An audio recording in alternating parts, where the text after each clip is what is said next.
मूल पाठ का वांचन। 12वां अध्ययन हरिकेश नामक है। शोवाग कुल शंभुओ घुणुतर धरो मुनि हरि ऐस बलो नाम आसी भिखु जी इंदियो इरी ऐसन भाषाए उच्चार समी ईसुए जवो आयाण निखेवे संजवो सुसमाहियो मण गुत्तो वै गुत्तो काय गुत्तो जींदियो भिखटा बंब इजमी झण वाड़ मुवठियो तम पासिवणम एजंतम तवेण परिसोसियम पंतो वही उव भरणम उव हसंती अणारिया जायमय पड़ी थद्दा हिंसगा अ जींदिया अ बंब चारिणो बाला इमम वयण मब्बवी कैरे आगच्छई दित्तरुवे काले विकराले फोकनासे ओम चेलिए पंसु पिसाई भूये शंकर दुस्सम परिहरिये कंठे कैरे तुमम ये अदंसनीजे काय वे आशा इहे मागोसी ओम चेलिया पंसु पिसाई भूया गच्छ खलाई किमिहिम ठिवोसी जखो तेहिम तिंदुग रुखवासी अणुकंपवो तस महामुनि से पछाई इता नियगम शरीरम इमाई वयनाई उदाहरिथा शमणो अहम संजवो बम्बयारी वीरवो धन पयण परिगहाओ परपवितस उभिक काले अणस्य अट्ठा इहे मागोमी वीरजय खज्जय भुजये अन्नम पभुयम भवया अणेमेयम जानाहि में जायण जीविणुति शेषा विशेषम लहो तवसी उव खड्डम भोयणम महानाणम अतठियम सिद्धम मिहेग पखम ने उ वयम एरिसमण पाणम दाहामु तुजम किमि ठियोसी थल्लेसु बियाईम भवंती कासया तेहेव निनेसु ये आससाय एयाये सद्दाहि दलाहे मज्जम आराहे पूर्ण मीणम खुखितम खिताणी अमहम वियाणी लोए जहिम पकीना विरुहंती पुणा जे महाणा जाई विजो व वेया ताइम तो खिताइम सुपेश लाइम कोहो ये माणो ये वहो ये जैसी मौसम अदतम चे परिगहम चे ते महाणा जाई विजा विहुणा ताइम तो खिताइम सुपा वयाइम तुबथे भो भार हरा गिराणम अट्ठम ने याणा है अहिज वेये उच्चा वयाई मुनिनो चरंती ताइम तु खिताइम सुपेश लाइम अज्जा वयाणम पड़िकुल भासी पभाससे किणु सगासी अमहम अवि एयम विणेश सेव अण पाणम नेयणम दहामु तुमम नियंठा समीहिम मज्जम सुसमाह्यसे गुत्ति ही गुत्तसे जि इंद्रियसे जय मेणे दाहिते अह श्रेणिजम किमज जनान लहिति लाहं के इत खता उव जोयावा अजावयावा साम खंडी एहिम एयम खु दंडेण फल्लेण हंता कंठमी गीतुण खलीज जोणम अजावयाणम वयणम सुनीता उदाया तथे बहु कुमारा दंडेहिम वित्तेहिम कसेहिम चेव समा गया तम इसिम तालयंती रणोतहिम कौसल्यसे धुया भदती नामिण अनिंदयंगी तम पासिया संजय हम माणम कुद्दे कुमारी परिनिवेयी देवा भी ओगेण नियो ई एणम दीनामु रणा मनसा ने जाया नरिंदम देविंदम अभिवंदी एणम जेणामी वंता इसीणा से ऐसो हुसो उगतवो महपा जी इंदियो संजो बम्बयारी जो में तया नेछई दिज माणी पी उया स्वयं कौशली एण रन्ना महाजसो ऐसे महानुभागो घोर ववो घोर पर कमोए माँ एयम हिलही अहिलणिजम माँ सवे तेण भे निदहिजा एयायम इसे वयणाइम सुचा पत्तिये बधाई सुभाषियाई इसी से वेया वड्य ठाए जखा कुमारे वीणी वारयंती ते घोर रुआठिए अंत लिखे असुरा तेहि तम जणम तालयंती ते भीणे देहे रुहिरम वमंते पासितु भद्दा इणमाहु भुजो घिरी नहेहिम खणेहे अयम दंतेहिम खायहे जायतेयम पायहिम हणः जे भिकुम अवमणः आसी विसो उगतवो महेसी घोर वो घोर पर कमोये अग्निम वे पखंदे पयंग शेणा जे भिखोयम भत्त काले वहे शीसेण एयम शरणम उहे समा गया सब जणेण तुभे जय इच्छे जीव्यम व धन्नम व लोगम भी ऐसो कुवियो डहेजा अव हेडिये पिट्ठी से उत्तमंगे पसारिया बाहु अकमम चिट्ठे निभेर यच्छे रुहिरम वमंते उड्ढम मुहे निगये जिहेणेते तम पास्या खंडिये कट भुये विमणो विसनो अह महाणोसो इसिम पसा एहि सभारियाओ हिलम चे निंदम चे खमाहा बनते बालहिम मुड्डेहिम अयाण एहिम जम हिलिया तस खमाहा बनते महपसाया इसिणो हवंती नेहु मुनि कोव परा हवंती पूयिम चे इन्हिम चे अणागयम चे मणप ओसोने में अथि कोई जक्काहु वेया वड्यम करंती तमाहु ए निहया कुमारा अथम चे धम्मम चे वियाणमाणा तुभेणे विकुपई भूई पन्ना तुभम तु पाए शरणम उवमो समा गया सब जणेण अमहे अचिमो ते महाभागे नेते किंची ने अचिमो भुंजाई सालिमम कुरम नाणा वंजन संजुयम इमम चे में अथि पभुये मन्नम तम भुंजसु अमहे अणुगहटा बाडम ती पड़ी छई भत्त पाणम मासस्य पारणय मेहपा तैहम गंधोदय फुपवासम दीवा तेहिम वसुहारा ये उट्टा पहयाओ दुंदुहियो सुरेहिम आगासे अहो दाणम चे घुट्टम सक्कम खु दिसई तवो विशेषो ने दिसई जाय विशेष कोई सोवाग पुत्थम हरि एस साहुम जैसे ऋषा इडी महाणु भागा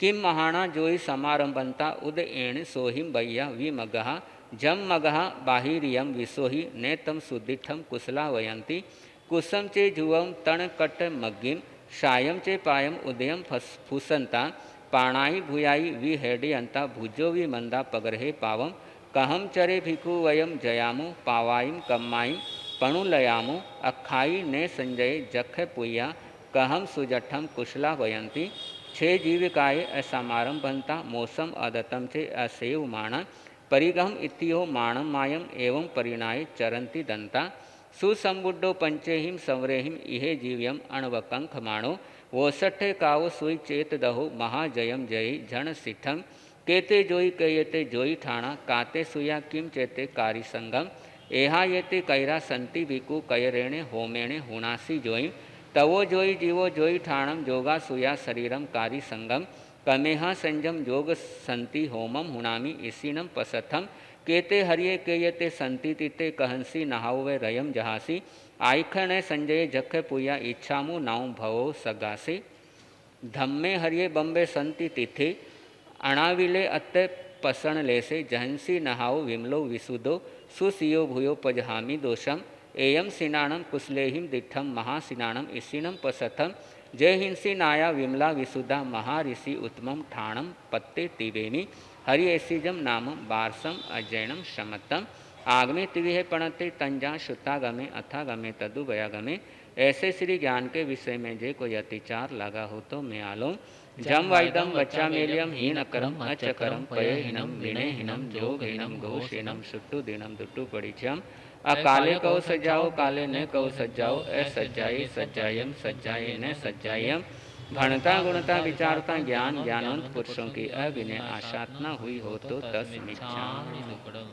शक्ति चंदन बाला को प्रभु तूने तार दिया अर्जुन माली की नैया भव जल से पार किया सती चंदन बाला को प्रभु तूने तार दिया अर्जुन माली की नैया भव जल से पार किया सबके लिए ही प्रभु सबके लिए ही प्रभु तो सुख धाम था तो सुख धाम था आज भी है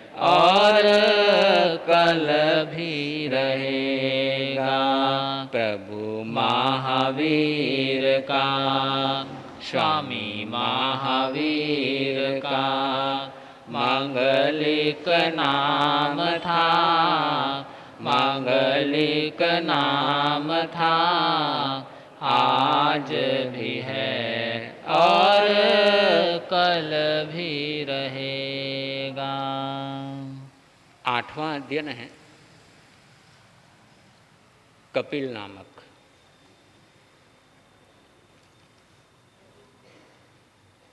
और इस अध्ययन में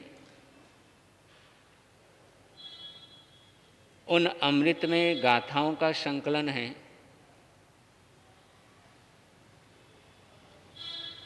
जिनका उच्चारण कपिल ने केवली बनने के बाद कहा। ये कातिल से केवली बनने की कथा है। कैसे कातिल केवली बन गया।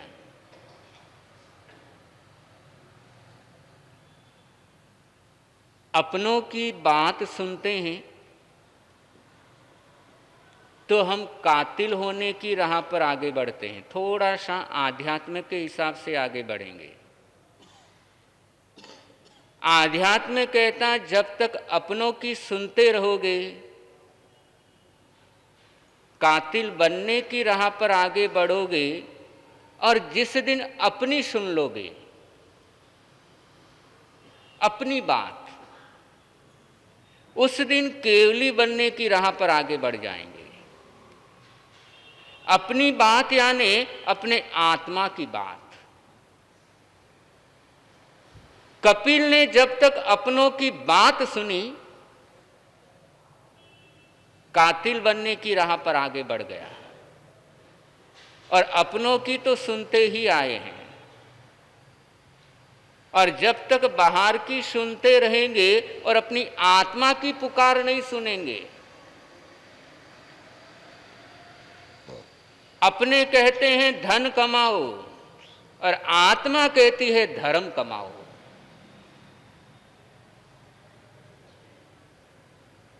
और अपनों की बात सुनेंगे, धन कमाओ, मुझे ये चाहिए, मेरे लिए ये लेकर के आओ, मेरे लिए ये करो, मेरे लिए ऐसे तुम आगे बढ़ो, तब तक केवली बनने की संभावना नहीं होती है। तो ऐसे ही कपिल की कहानी है। कैसे कातिल से केवली हो गया। कौशाम्बी नगरी, और उस नगरी में राजपुरोहित की सवारी निकल रही है।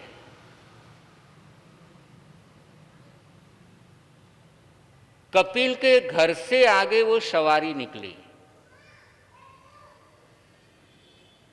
उस सवारी को देख करके कपिल की मां रोने लग गई।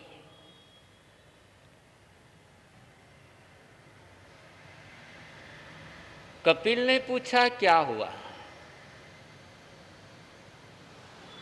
मां ने कहा बेटा, जब तक तेरे पिता जीवित थे, वो राजपुरोहित थे और उनकी ऐसी सवारी निकलती थी। लेकिन आज तेरे पिता नहीं हैं, और वो दिन याद आ गए जब तेरे पिता हाथी पर बैठ करके उनकी सवारी निकलती थी।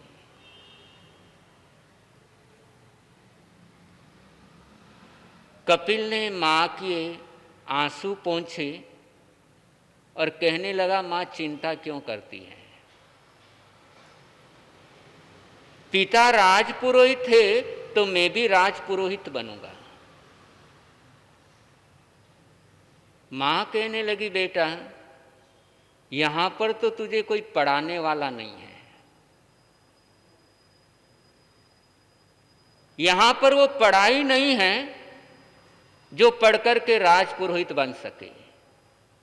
लेकिन हां, श्रावस्ती में तेरे पिता के दोस्त रहते हैं, बड़े विद्वान हैं, बड़े जानकार हैं, वो पढ़ाते हैं।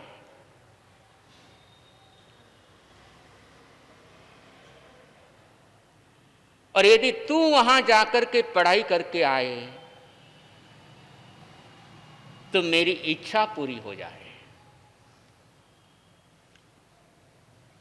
और कपिल तैयार हुआ पढ़ाई करने के लिए, श्रावस्ती जाने के लिए। मां से वादा कर रहा है, मां जा रहा हूं, तेरा सपना पूरा करके आऊंगा, पढ़ाई करके पूरा आऊंगा।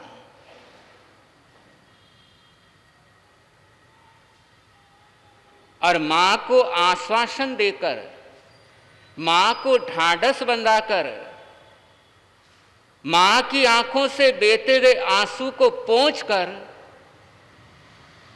कपिल पढ़ाई के लिए चल पड़ा। माँ खुश है, मेरा बेटा पढ़ कर के आएगा, मेरा बेटा उच्च पढ़ाई करके आएगा, उच्च अध्ययन करके आएगा और समय आने पर राजा का पुरोहित बनेगा। कपिल पहुंचा श्रावस्ती। पिता के मित्र ने कहा, तुझे पढ़ा तो मैं सकता हूं लेकिन खिला नहीं सकता, क्योंकि लक्ष्मी और सरस्वती में कभी आपस में बनी नहीं। पुराने जमाने के इतिहास को देखें तो जो सरस्वती पुत्र थे वो लक्ष्मी पुत्र नहीं बन पाए, और जो लक्ष्मी पुत्र बने वो सरस्वती पुत्र नहीं बन पाए। तो विद्वान पंडित कहने लगे, पढ़ा दूंगा लेकिन खिला नहीं पाऊंगा। कपिल ने कहा, फिर करना क्या? तो उसने कहा कि अमुक सेठ है, उनके यहां पहुंच जाओ, वो व्यवस्था कर देंगे। और सेठ के यहां पहुंचा तो सेठ ने कहा, ठीक है, तुम्हारी व्यवस्था हो जाएगी। अब कपिल पढ़ाई करने लग गया, खाना खाने के लिए सेठ के यहां जाने लग गया, और सेठ के यहां जाता, सेठ ने दासी को नियुक्त कर दिया कि ये लड़का आए तो इसे खाना खिला दिया कर।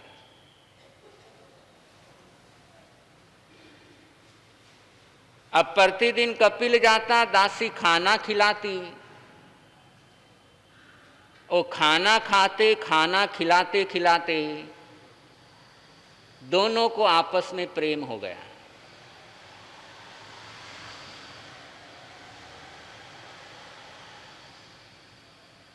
अब कपिल प्रेम में उलझ गया।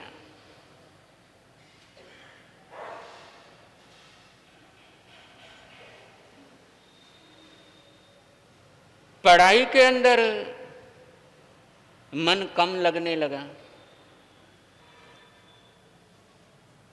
अब ऐसे ही एक बार नगरी में उत्सव, और कपिल की गर्लफ्रेंड ने कहा कि मुझे अच्छा सा गिफ्ट दो।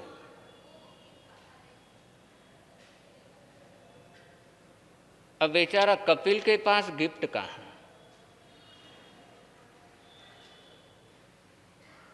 वो गर्लफ्रेंड रोने लग गई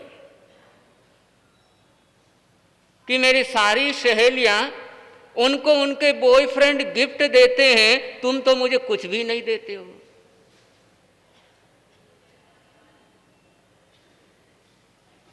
अब कपिल उस दासी के आंसुओं में पागल हो गया, और दासी के आंसुओं में पागल हुआ तो मां के आंसू वो भूल गया। कर्तव्य के आंसुओं को भूल गया और मोह के आंसुओं में पागल हो गया। और जो कर्तव्य के आंसू भूल जाता है और मोह के आंसुओं में पागल हो जाता है, वो गलत रास्ता चुन ही लेता है।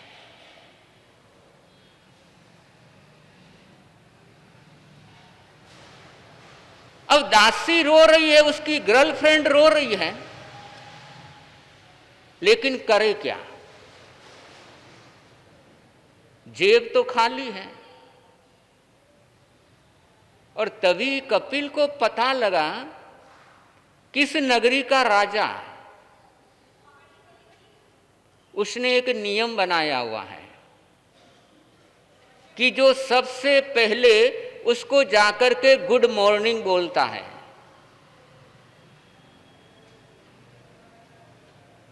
उससे सोना इनाम में देता है।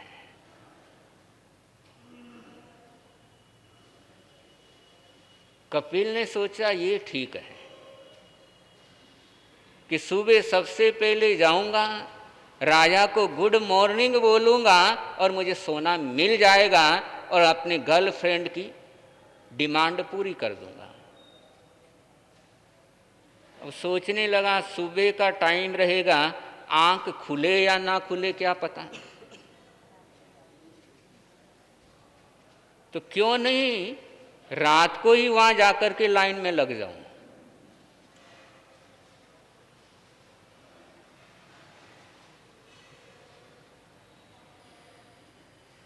अब पढ़ाई करना था रात को, लेकिन मोहब्बत में ऐसा लगा कि कपिल निकम्मा हो गया। और बोलते भी हैं लोग, इश्क ने हमें निकम्मा बना दिया, वरना आदमी हम भी काम के थे। तो ये तो अच्छों अच्छों को निकम्मा बना देता है। ये तो अच्छों अच्छों को बर्बाद कर देता है। और भीतर में जब कामना की आग जलती है तो राख भी पीछे नहीं बचती है। घर के अंदर आग लग जाए तो कम से कम राख तो बच जाती है, लेकिन ये कामना की आग ऐसी है, जलती तो है लेकिन जलती हुई दिखाई नहीं देती। और यदि आनंद को भरपूर रूप से पाना हो तो कामना को कम करते रहो। आज विजयादशमी है,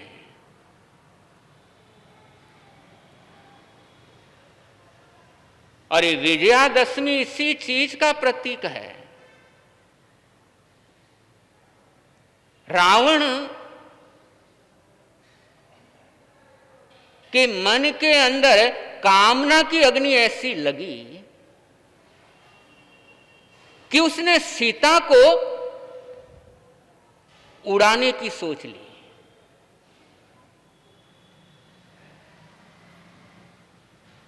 और चला सीता को उड़ाने के लिए, और ऐसा चला कि आज भी वो उड़ रहा है।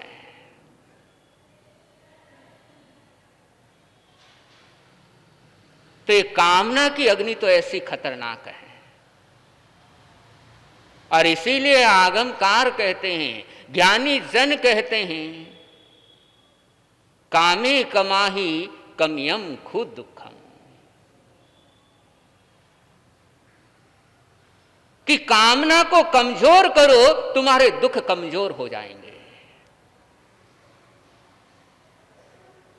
और यदि कामनाओं को कमजोर नहीं किया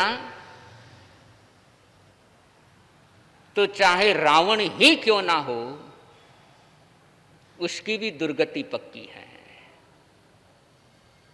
रावण कोई साधारण इंसान नहीं था, बड़ा पहुंचा हुआ इंसान था। सब तरह की ताकत उसके पास थी, सब तरह की विद्या उसके पास थी, लेकिन ये कामना की आग ऐसी जली कि राख भी नहीं बच पाई। अब कपिल अंधेरे में चल पड़ा, रात को 12-1 बजे निकल गया, और रास्ते में जो रात्रि पहरेदार थे उन्होंने पकड़ लिया कि इतनी रात को कहां सड़कों पर घूम रहा है, लगता है ये कोई चोर है। कपिल ने कहा मैं चोर नहीं हूं, लेकिन उन लोगों ने तो पकड़ा और उसको हवालात में ले जाकर के बंद कर दिया। अब हवालात में कैद हो गया। कपिल सोचता है कि मेरी मां को पता लगेगा तो मां क्या सोचेगी, जो अध्यापक मुझे पढ़ा रहे हैं उनको पता लगेगा तो वो क्या सोचेंगे, जो सेठ मुझे भोजन खिला रहा है उससे पता लगेगा तो वो क्या सोचेंगे।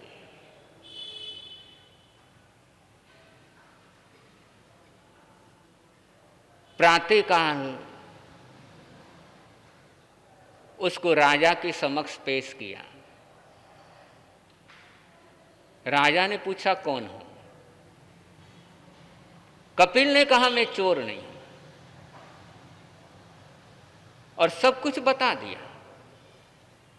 कि मां ने पढ़ने भेजा और मैं पढ़ाई ठिकाने लगा करके इल्लू इल्लू करने लग गया।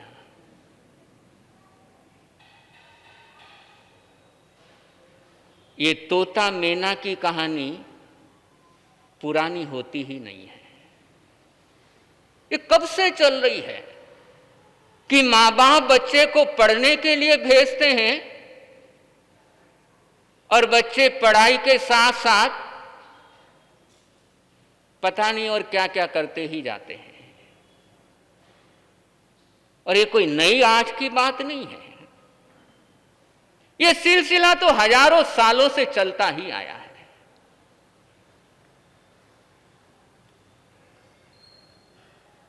अब राजा ने उसके चेहरे की तरफ देखा और अनुमान लगाया कि लड़का मोहब्बत का मारा है।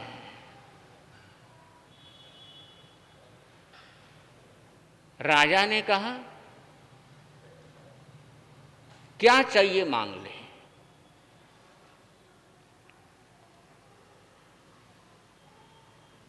फ्री ऑफर आया, जो चाहिए मांग ले।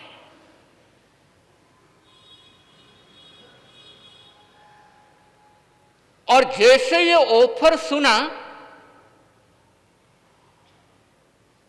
कपिल कोई निर्णय ही नहीं ले पा रहा है। राजा ने पूछा, क्या सोच रहा है? जो चाहिए वो मांग ले। कपिल ने कहा, मुझे थोड़ा समय दो। राजा ने कहा, उद्यान में चला जा, सोच ले और फिर आकर के बोल देना। अब कपिल उद्यान में चला गया, सोचने लगा कि 2 मासा सोना लेने के लिए आया हूं, लेकिन यदि 2 मासा मांगता हूं तो वो तो एक गिफ्ट देने में ही खत्म हो जाएगा। कल को उसने कोई नया गिफ्ट मांग लिया तो फिर वापस वही परेशानी। थोड़ा ज्यादा मांग लेता हूं। फिर सोचने लगा, आगे चल करके शादी होगी, घर बनाना पड़ेगा, व्यापार करना पड़ेगा, तो पैसा तो चाहिए। थोड़ा और ज्यादा मांगता हूं। और ऐसे वो ख्वाब देखता चला जा रहा है कि दुकान भी करना है, वो भी करना है, वो भी करना है। जितना मन में सोचता है उतना ही उसको लगता है ये तो कम पड़ेगा, ये तो कम होगा।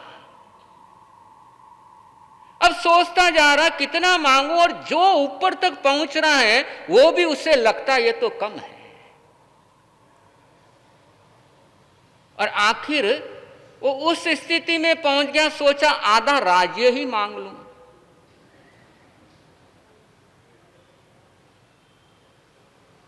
फिर सोचने लगा, मांगना ही है, देने वाला बोल रहा जो चाहे मांगो। तो जब देने वाला कंजूसी नहीं कर रहा है तो लेने में कंजूसी क्यों करना? जब खिलाने वाला ही कंजूसी नहीं कर रहा है तो खाने में कंजूसी क्यों करना? और कपिल ने सोचा, पूरा ही राज्य मांग लेता हूं। ये कामना कि कपिल को जो आबाद करना चाह रहा है, कपिल उसे बर्बाद करने की सोच रहा है। कपिल की मनोस्थिति उस स्तर तक पहुंच गई कि वो राजा को ही खत्म करना चाहता है, राजा को ही बर्बाद करना चाहता है। कपिल की सोच कातिल की सोच हो गई।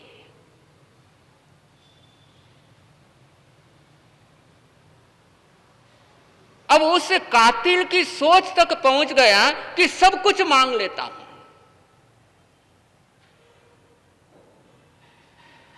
और तभी सोचने लगा कि जो मुझे संपन्न करने की सोच रहा है, जो मुझे मालिक बनाने की बात कर रहा है और मैं उसे भिखारी बनाने में लग गया। कि कपिल ये क्या करने लगा है? राजा तुझे मालिक बनाने की सोच रहा है और तू राजा को भिखारी बनाने में लग गया है। कपिल, तेरा लोभ तो बड़ा गजब का लोभ है। अब कपिल को अपने भीतर का लोभ दिखाई देने लगा, और जैसे ही भीतर का लोभ दिखाई देने लगा, जैसे ही उसने अपनी बात सुनना प्रारंभ किया। पहले तो गर्लफ्रेंड की बात सुनकर के वहां पहुंचा है, और वो गर्लफ्रेंड की बात सुनकर के इतने ऊपर तक पहुंच गया, लेकिन जब अंतर का लोभ नजर आया तो अपने आत्मा की आवाज सुनने लगा कि कपिल ये क्या कर रहा है।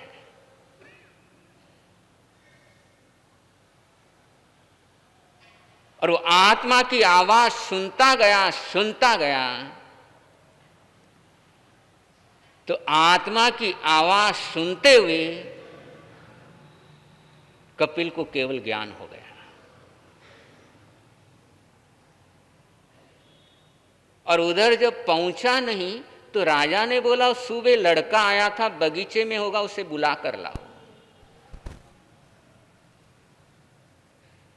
कपिल पहुंचा, केवली बना हुआ है। राजा ने कहा अभी तक सोचा नहीं। कपिल ने कहा सब मिल गया, अब कुछ बाकी ही नहीं रहा, सब कुछ पा लिया। और ध्यान रखो, देने से पहले कभी सोचो मत, और बिना सोचे कभी मांगो मत। दो चीजें। देने से पहले कभी सोचो मत, और बिना सोचे कभी मांगो मत।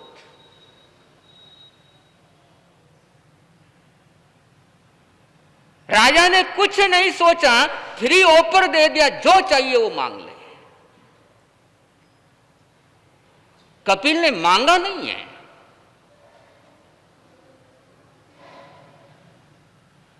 और मांगने से पहले जो दे दिया जाता है वो प्रसाद हो जाता है। और इसीलिए मांगने से पहले अर्पण करना सीखो। मांगने के बाद तो भिखारी को भी मिल जाता है।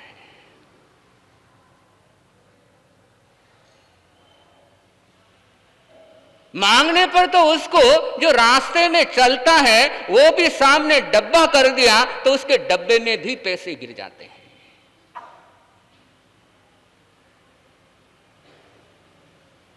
और इसीलिए परमात्मा का ये अध्ययन कहता है कि देने से पहले कभी सोचो मत, तो समय आने पर शालीभद्र बन जाओगे।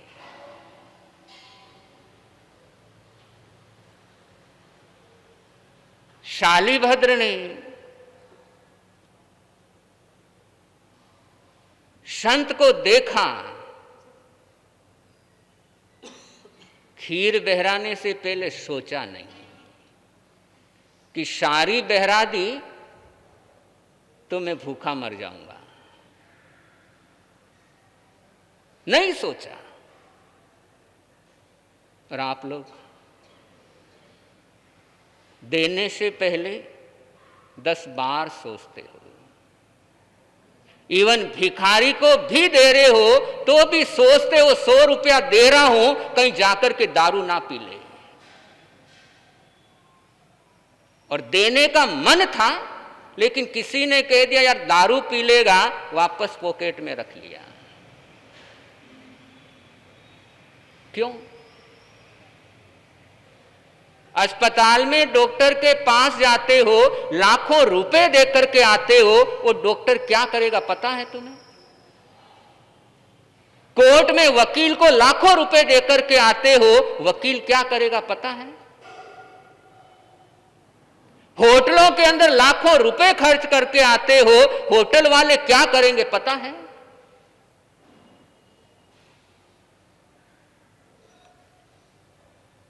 लेकिन दान का मौका आया, देने का मौका आया, उस समय दे सकते थे लेकिन सोचने लग गए। अब सोचने लग गए तो जो देने का मौका था वो भी चला जाता है। इसलिए देने से पहले देना है तो सोचो मत, और सोचना ही है तो दो मत, या तो इस पार या उस पार।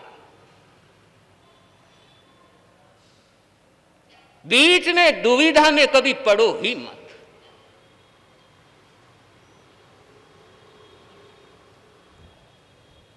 अब राजा था, सोचा नहीं, सिर्फ ऑफर सीधा, कितना चाहिए मांग ले।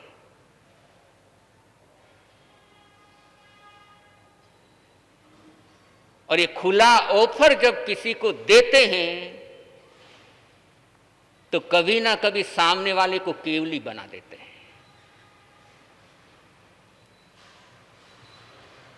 कितना गजब का प्रश्न।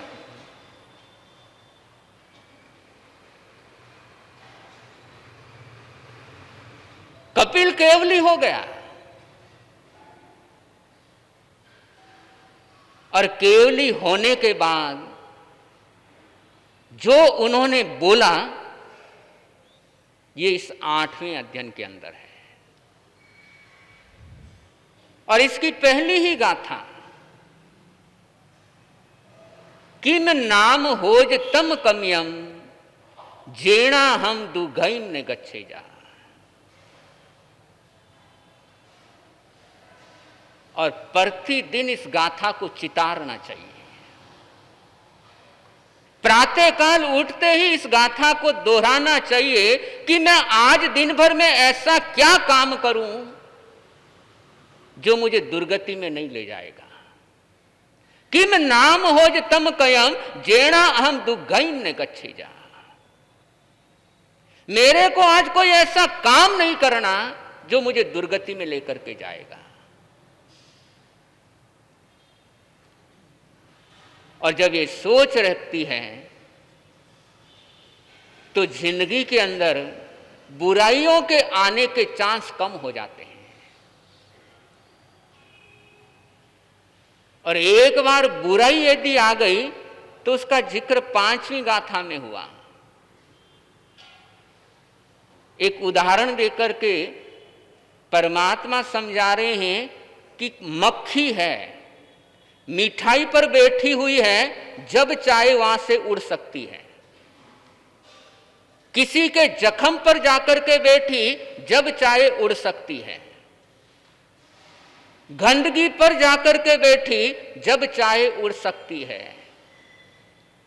लेकिन मक्खी यदि बलगम के अंदर फंस गई, कफ के अंदर फंस गई, कि बलगम निकला गले में से, आदमी ने थूका और मक्खी यदि बलगम के अंदर फंस गई, नहीं निकल सकती।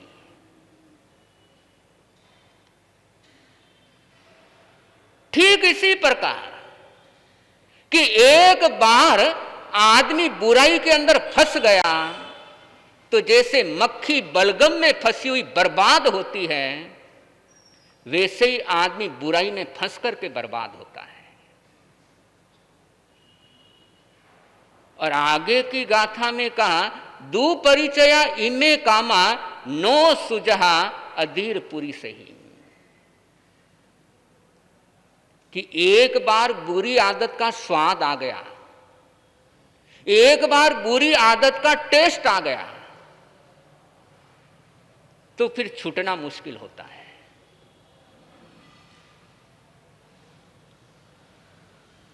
कि बलगम पर मक्खी का बैठना उसके हाथ में है, लेकिन वहां से उड़ना उसके हाथ में नहीं है। बुरी आदत का स्वाद लेना आदमी के हाथ में है, लेकिन एक बार स्वाद लग गया, एक बार आदत लग गई,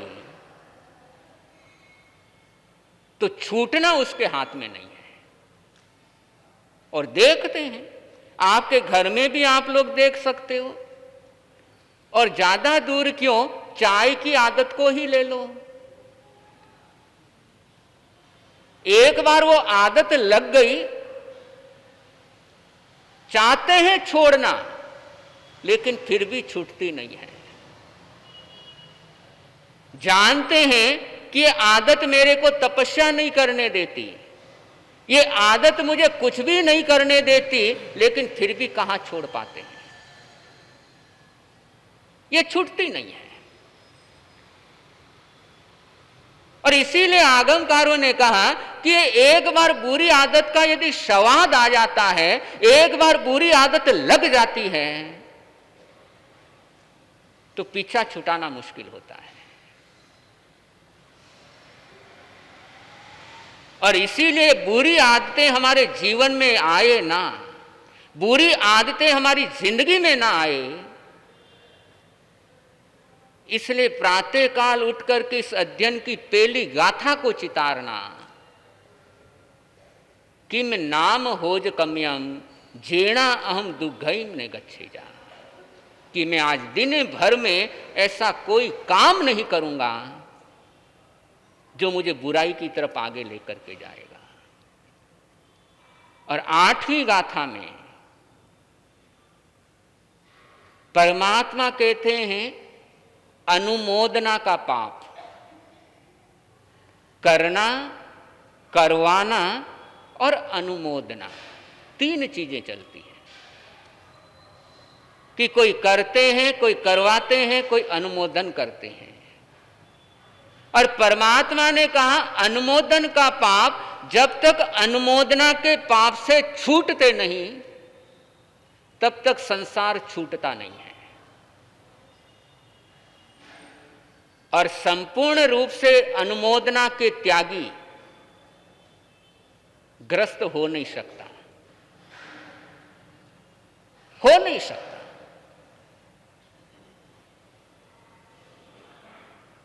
अनुमोदना का संपूर्ण रूप से त्याग ये संत जीवन में ही पॉसिबल है। लेकिन इतना जरूर ध्यान रखना चाहिए कि जहां तक हो सके अनुमोदना के पाप से मैं बचता रहूंगा, अनुमोदना के पाप से मैं स्वयं को बचाता रहूंगा। और करने और कराने के पाप से भी ज्यादा अनुमोदना का पाप अपने जीवन में चलता है। अनुमोदना का मतलब जो गलत काम है उसके अंदर अपनी सहमति देना, और गलत कार्यों में जब अपनी भागीदारी हो जाती है, पार्टनरशिप हो जाती है, तो गलत काम करता कोई और है, करवाता कोई और है, लेकिन अनुमोदना अपनी चलती ही रहती है। पहले भी चर्चा चली थी शायद कि रात्रि भोजन का त्याग है, और रात्रि भोजन का त्याग है, ठीक है, लेकिन कहीं पर शादी रात को है,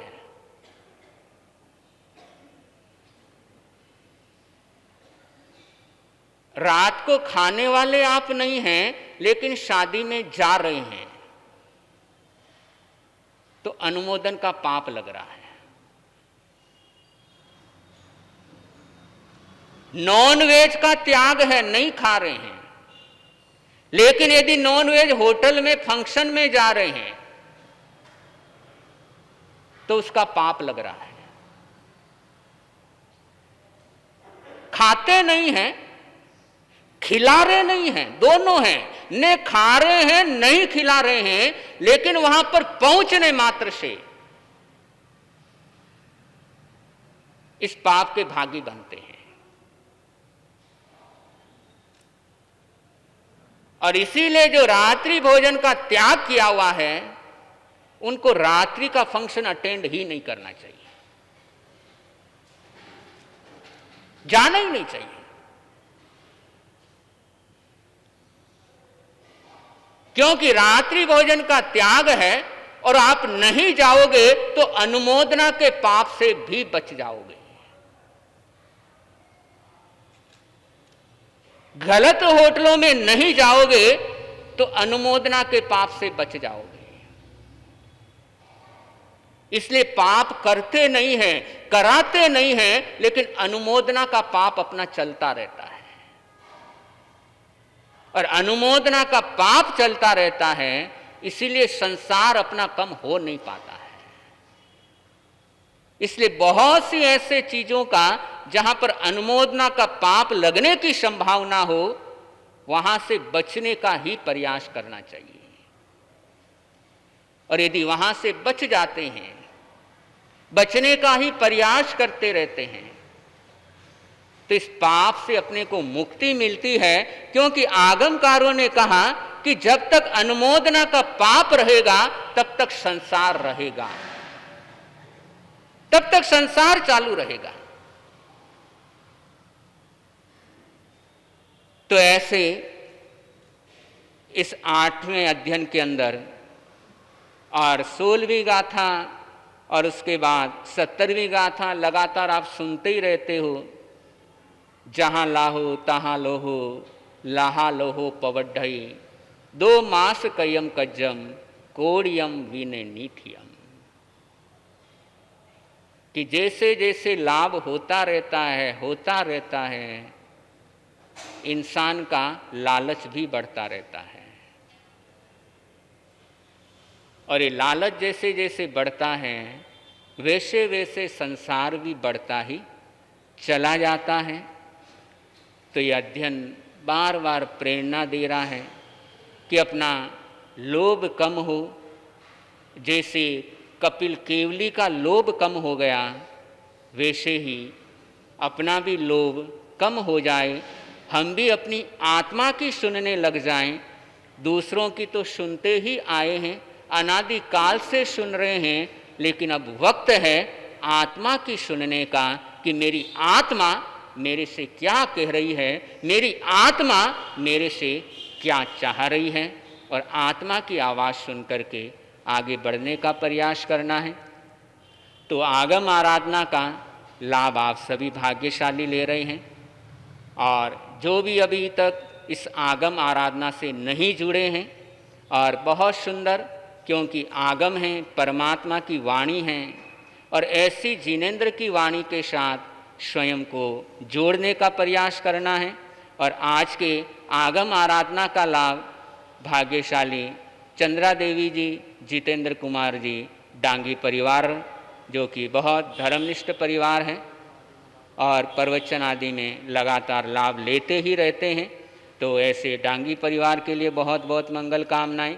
और बसंता जी, प्रकाश चंद जी डांगी, जो कि प्राज्ञ संघ की अध्यक्षा भी हैं, राष्ट्रीय अध्यक्षा भी हैं, और खूब धर्म ध्यान के अंदर आगे से आगे रहती हैं और समय समय पर लाभ लेते ही रहते हैं। तो डांगी परिवार के लिए भी बहुत बहुत मंगल कामनाएं।